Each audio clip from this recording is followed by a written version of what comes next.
Assalamualaikum warahmatullahi wabarakatuh.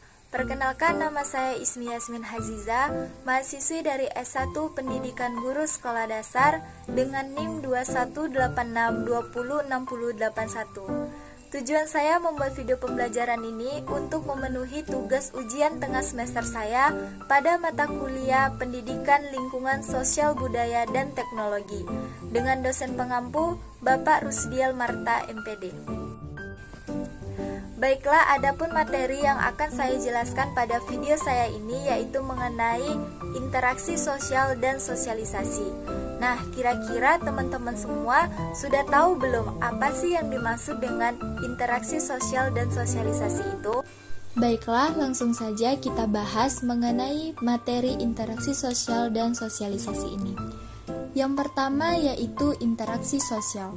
Interaksi sosial berasal dari dua kata, yaitu inter dan action, yang dimana dua kata ini memiliki arti yaitu hubungan timbal balik saling mempengaruhi antara individu, kelompok sosial, dan masyarakat.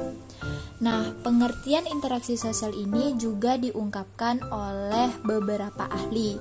Yang pertama yaitu menurut Bonner. Bonner berpendapat bahwasannya interaksi sosial adalah hubungan antara dua individu atau lebih yang dimana kelakuan individu yang satu saling mempengaruhi, mengubah atau memperbaiki kelakuan individu yang lain atau sebaliknya. Pendapat ahli yang kedua yaitu menurut Gilin. Gilin mengungkapkan bahwasannya interaksi sosial itu tercipta karena pada dasarnya manusia tidak bisa hidup tanpa orang lain. Nah, pengertian interaksi sosial menurut para ahli yang ketiga yaitu menurut Walgito. Walgito berpendapat bahwa adanya hubungan timbal balik dalam interaksi sosial dapat memberikan pengaruh terhadap individu atau kelompok lain. Interaksi sosial juga berpengaruh terhadap kelompok dengan kelompok lain yang saling berhubungan. Nah, pendapat yang keempat yaitu menurut Suerjono Suekanto yang berpendapat bahwa interaksi sosial adalah proses sosial yang berkaitan dengan cara berhubungan antara individu dan kelompok untuk membangun sistem dalam hubungan sosial. Dan pengertian interaksi sosial yang terakhir menurut ahli Murdiyatmo dan Handayani yang menjelaskan bahwasannya pengertian interaksi sosial sebagai hubungan yang dibangun seseorang dengan orang lain yang dalam proses tersebut terbangun struktur sosial.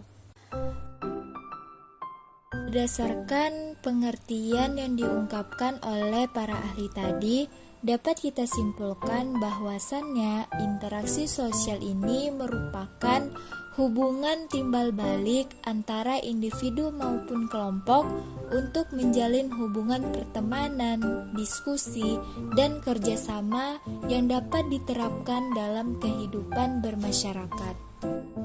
Selanjutnya yaitu pengertian sosialisasi.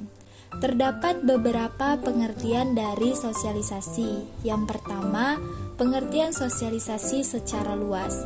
Secara luas, sosialisasi merupakan suatu proses interaksi dan pembelajaran yang dilakukan seorang manusia sejak lahir hingga akhir hayatnya di dalam suatu budaya masyarakat. Yang kedua yaitu pengertian sosialisasi secara sempit.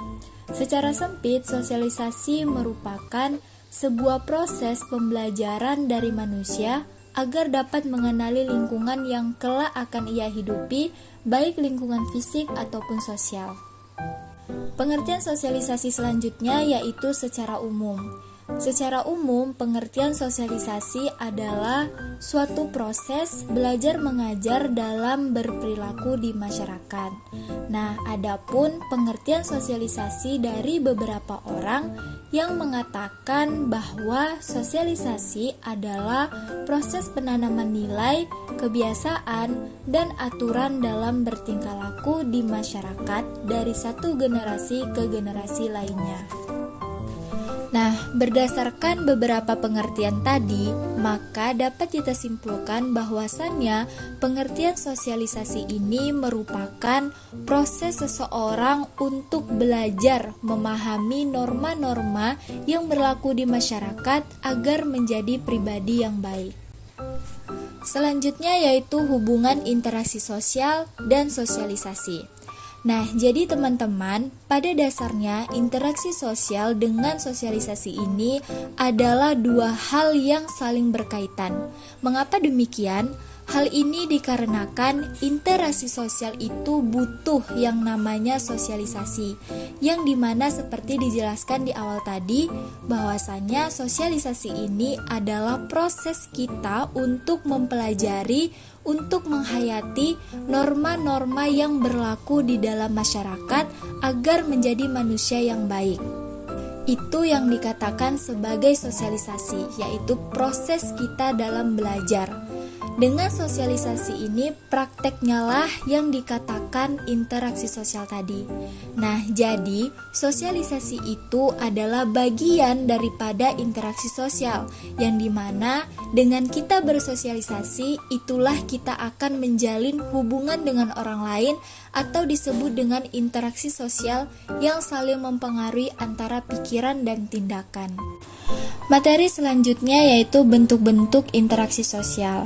Nah, bentuk-bentuk interaksi sosial ini terbagi menjadi 3. Yang pertama yaitu interaksi sosial asosiatif, yang kedua yaitu interaksi sosial disosiatif, dan yang ketiga adalah interaksi sosial akomodatif. Kita bahas satu-satu ya. Yang pertama yaitu interaksi sosial asosiatif. Apa sih interaksi sosial asosiatif itu? Interaksi sosial asosiatif ini merupakan bentuk yang mengarah pada penyatuan. Nah, adapun jenis-jenis dari interaksi sosial ini terdiri dari beberapa hal. Yang pertama, akulturasi. Akulturasi itu merupakan proses sosial antara kelompok masyarakat yang dihadapkan dengan sebuah kebudayaan asing, yang dimana dalam prosesnya perlahan masyarakat tersebut akan menerima unsur dari kebudayaan asing ini tanpa harus menghilangkan jati diri dari kebudayaan asli yang dimilikinya. Yang kedua yaitu kerjasama. Kerjasama bisa diartikan sebagai sebuah individu atau kelompok yang memiliki kepentingan sama dengan individu atau kelompok lain, yang pada akhirnya mereka akan bekerja sama dengan tujuan bersama. Adapun beberapa bentuk dari kerjasama diantaranya adalah kooptasi, bargaining, dan usaha patungan. Bentuk interaksi sosial asosiatif yang ketiga adalah asimilasi. Asimilasi ini bisa diartikan sebagai proses pengurangan perbedaan di antara beberapa kelompok masyarakat demi tercapainya tujuan bersama. Biasanya, asimilasi muncul pada anggota masyarakat dengan latar belakang dan kebudayaan berbeda namun sering bergaul, yang perlahan kebudayaan asli mereka berubah wujud dan sifatnya menjadi kebudayaan campuran yang baru. Kita masuk kepada bentuk-bentuk interaksi sosial yang kedua, yaitu interaksi sosial disosiatif. Nah, interaksi sosial disosiatif ini merupakan jenis interaksi sosial yang mengarah ke pemisahan atau perpecahan antara individu maupun kelompok. Nah, adapun bentuk-bentuk dari interaksi sosial disosiatif ini, yang pertama yaitu kontravensi. Kontravensi ini dapat diartikan sebagai proses sosial yang berada di antara persaingan dan pertentangan. Adapun beberapa wujud dari kontravensi ini adalah sikap tidak senang yang ditunjukkan baik secara jelas maupun dengan intimidasi. Pada keberlanjutannya, wujud tersebut bisa berubah menjadi kebencian namun tidak sampai menjurus ke konflik secara langsung. Yang kedua yaitu persaingan atau kompetisi. Persaingan bisa disebut sebagai usaha seorang individu atau kelompok untuk memperoleh kemenangan atau hasil yang optimal, tentunya tanpa ada ancaman atau bentrokan fisik dengan lawan. Yang ketiga yaitu konflik. Konflik muncul akibat adanya perbedaan pemahaman atau kepentingan yang mendasar. Pada prosesnya, hal ini menimbulkan semacam jarak pemisah interaksi antara individu atau kelompok yang berkonflik. Bentuk interaksi sosial yang ketiga adalah interaksi sosial akomodatif. Interaksi sosial akomodatif merupakan proses penyesuaian antara individu dengan individu, individu dengan kelompok maupun kelompok dengan kelompok. Nah, adapun tujuannya sendiri yaitu untuk mencegah atau mengatasi ketegangan yang bisa menjurus ke konflik. Adapun bentuk dari interaksi sosial akomodatif ini adalah yang pertama yaitu kompromi.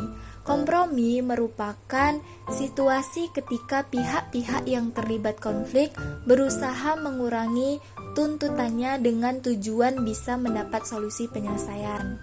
Yang kedua yaitu coercion. Coercion merupakan bentuk akomodatif yang dilakukan karena adanya paksaan dari pihak tertentu. Yang ketiga yaitu arbitration. Arbitration merupakan cara kompromi dengan meminta bantuan pihak ketiga yang telah dipilih kedua kelompok ataupun badan yang kedudukannya lebih tinggi lagi. Yang keempat yaitu mediasi. Mediasi adalah penyelesaian konflik dengan meminta bantuan pihak ketiga yang netral atau tidak memihak. Dan yang keempat yaitu adjudication. Adjudication merupakan penyelesaian konflik melalui pengadilan. Dan yang terakhir yaitu conciliation, yaitu merupakan sebuah bentuk usaha untuk mempertemukan keinginan masing-masing pihak agar terciptanya persetujuan bersama.